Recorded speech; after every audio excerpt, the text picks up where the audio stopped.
Hello, everybody. Happy Thursday and happy St. Patty's Day to all of you guys. Good to see you guys. It's Dave Neal, stand-up comic host of Bachelor Nation News. This video we're going to show, because as you know, there's so many interviews that are out there with Bachelor Nation, and after we see the finale of The Bachelor, Clayton and Susie, they just put them up in this, Zoom from hell, and they just give them a chance to chat with everybody. So we're going to get into that. We're going to share some of those interviews with you guys. This one centers around the idea of getting, moving in together before proposing or before marriage. Now, this idea used to be taboo. We'll get into the video, but for me, I was reading brides.com, as I do. I love to wake up, have a fresh cup of coffee, and just peruse brides.com. And I found this article, What Living Together Before Marriage Means for Your Relationship. Which, this is actually kind of a nice thing to discuss, because today I'm celebrating my 8-year anniversary, which, by the way, I've got like 3 different anniversaries. Do you guys do this? My fiance, she's like, well, this is the day we met. This is the anniversary of the day we first, pumped Palmers. And this is the day that you actually got the balls up to ask me to be your girlfriend, And then we have our proposal. So I need a Rolodex of anniversaries. But here's a quick anniversary shout out. I shot this in 120 frames per second. Happy anniversary to you, Tasha Courtney. Of course, you have to keep the relationship fresh by keeping your lady on her toes and never missing a chance to dump an ice bucket on her on a nice hot Belizean afternoon. All right, so anyway, Bride says, once upon a time, living with your significant other before getting married was extremely taboo. Nowadays, it seems that it's taboo if a couple doesn't live together. Yeah, isn't that weird? It's like, what, you haven't moved in together? You don't know each other's pooping schedule? What is this? And I know I'm going to get some messages. Me and my husband didn't move in together till the day we met. And it's like, listen, Samantha, it's not 1976. And again, people, well, I got married. I understand. You like my impression of you guys. But everyone's different. Research between 65 and 1974, only 11% of women lived with their partner before their first marriage.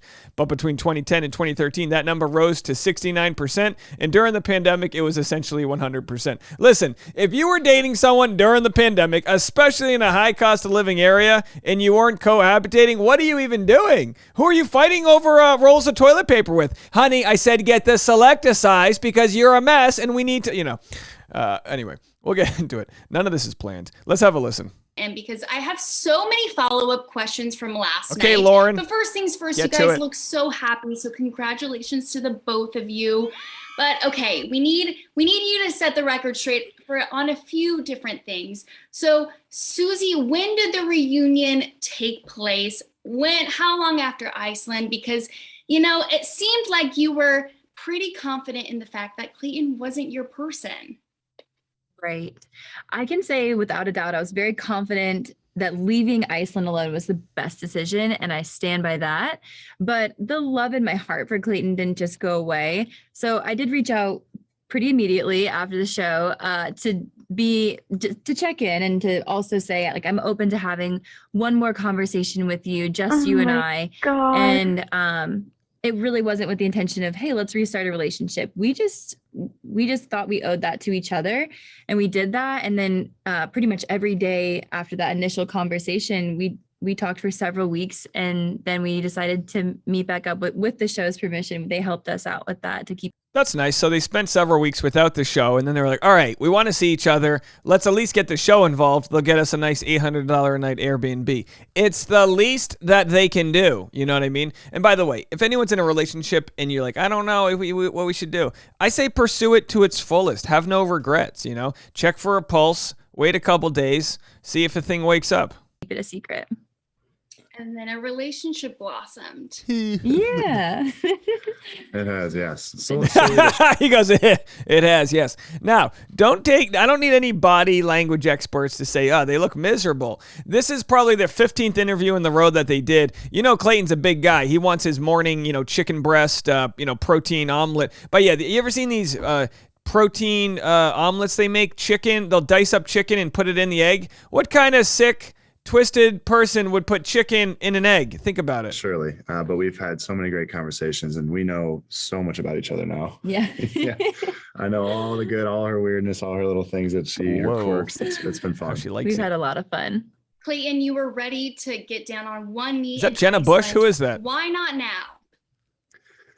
Well, because we've talked about it, the two of us.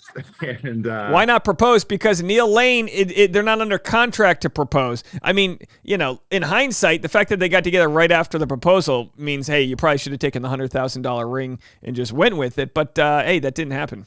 You know what? We are operating at our own pace now, and we feel that when the timing's right, we'll know. And I think the biggest thing for us is we both feel that we were like, hey, let's move in together, and let's be under one roof. There's no better way to figure out if you're gonna have a life partner with somebody than if you move in with them. So that's it, folks. Does he leave the peanut butter out with the spoon stuck into it? Guilty as charged. Does he do that? Does he not wash the toilet bowl and you find out there's growths happening under it?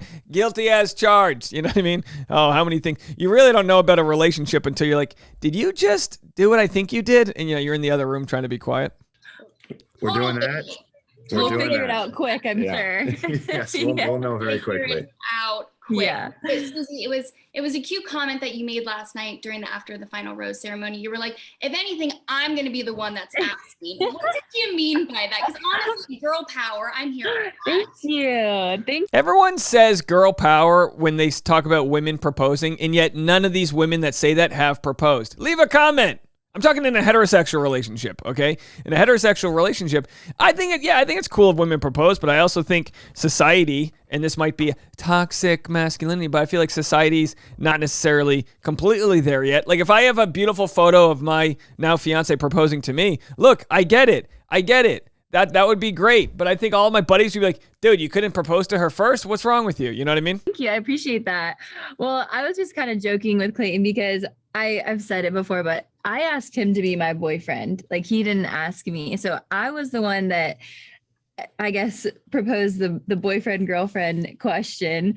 I initiated that. And then we talked about it, but yeah. And then also, as they said that, like we had talked about it that before that night that we weren't going to get engaged. So when he brings up that conversation, I'm like, absolutely not. We're not going down that route.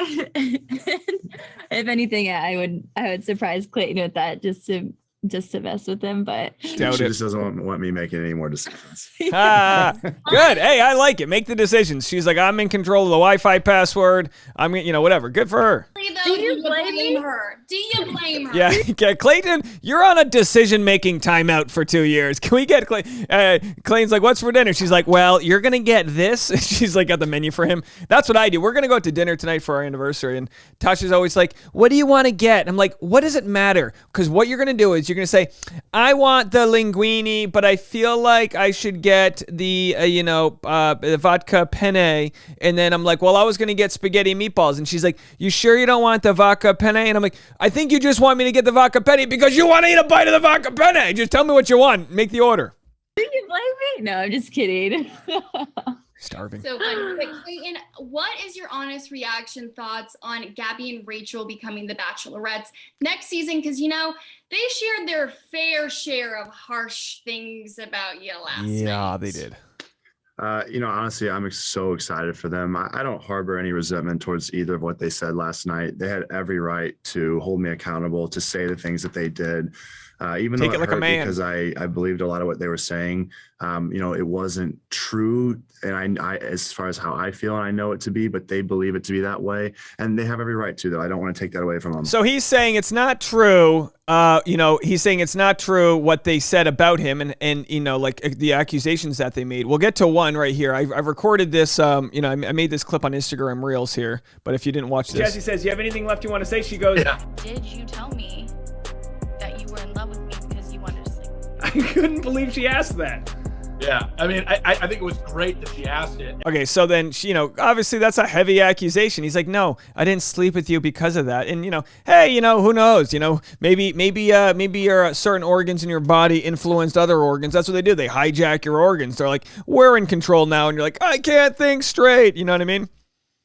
With that being said, I am incredibly excited for the both of them because to me, after all the hardship that I put them through, they now get to have their happy ending. This is an incredible moment for the two of them to do it together. And you could see how absolutely happy they were. He's like, yeah, it's an incredible moment for them to see if they can do it any better. Good luck with that when you have 30 men tugging at you.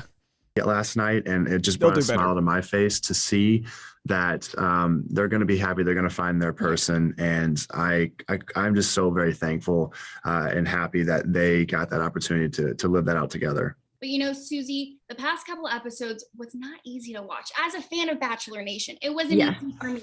So how was it for you? Because, you know, it's no secret that Clayton, you're getting get better audio backlash for the way that you treated Gabby and Rachel. So it's a news Susie, magazine. How has that affected Get a you? microphone. It's been really tough to watch back for both of us. We've been able to watch these episodes together and separately and have really open and honest conversations about it. There was nothing in those. I couldn't imagine watching a TV show with my girlfriend or fiance where I'm breaking other women's hearts. You know what I mean? I couldn't imagine watching TV show. I love you. And then you said you love her. You told her you love. I told everyone I loved them. You told everyone you loved him. I told the sound guy I loved him. You love the sound guy. You know, oh my gosh, just reliving those traumas. Conversations or in episodes that I didn't already know about. We had fully candid conversations. I knew exactly what took place.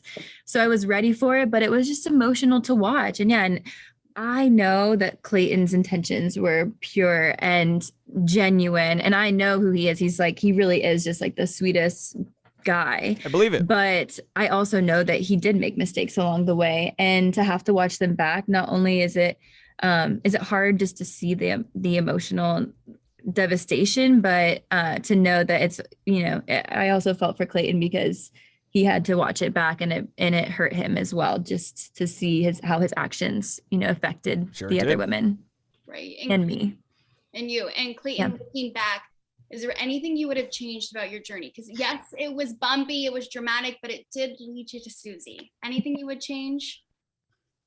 I wish I could have changed. Certainly, I absolutely wish I could have changed things. But you know, I can't live in a what if world because I would run myself into the ground, and I already have. But with that, I learned a lot of life lessons, a lot of hard lessons. I've faced a lot of scrutiny, and rightfully so. And because of that, I'm a better person for it. And I'm just trying to see all the positives in it, that I have her by my side. I'm a better person than I was when I came in. And because of that, I'm just thankful for the experience that I had. There it is, folks. Yeah, he's like, oh, look, what am I going to do? What if on everything? It's your, you know, that's what we do. To compare is despair. Learn from your mistakes, move on. So this was posted on Reddit, and someone says, is he only sorry because of the backlash? Seems like it to me. Well, sometimes the backlash helps you calibrate what you did wrong. You wouldn't be sorry about putting your hand on the top of the stove if it wasn't on. Oh, I got burned. Oh, I shouldn't do that. Oh, I shouldn't tell 3 women I love them. Might sound obvious to us. Okay,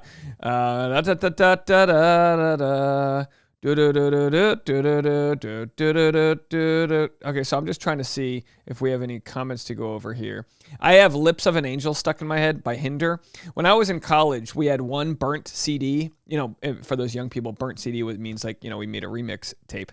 And it was the only CD that we had in the bathroom. And I lived with 3 other guys. And, you know, maybe, you know, you want to put some music on when you're blowing up the bathroom when you're in college. You know, 25-cent wing night will really do some damage to your organs. And either way, like, we had that one CD. So all I've had stuck in my head is this one CD from my senior year in college. Lips of an Angel, skimming down, and it sounds so sweet coming from my lips. So one of you guys is going to have that song stuck in your head. Congratulations. Anyway, there were some comments of people saying like, look, I don't think, I don't know. I don't need to read your comments, but people are saying, look, I don't think they're in a bad place, because some people go, oh, he's only sorry, and now this, now that. I mean, it was a hell of a season for him to watch, but he's a guy who looks highly coachable. And he's highly coachable, and he's going to be able to take all these mistakes and learn from them. And he's probably never going to be in this position of the Bachelor again. Most likely he'll never be the Bachelor again, and he'll never have to go through that. And he kind of learned maybe some communication techniques. Let me know what you guys think. That's it for this video. We're going to be going live at 10 a.m. Pacific time right after this for a couple hours today on the Patreon. If you want to watch behind the scenes live streams, if you're working from home or are bored, join the Patreon right now and come hang with us. Patreon.com/Dave Neal. We'll see you guys in a little bit. Bye, everybody. Lips of an angel, sounds so sweet.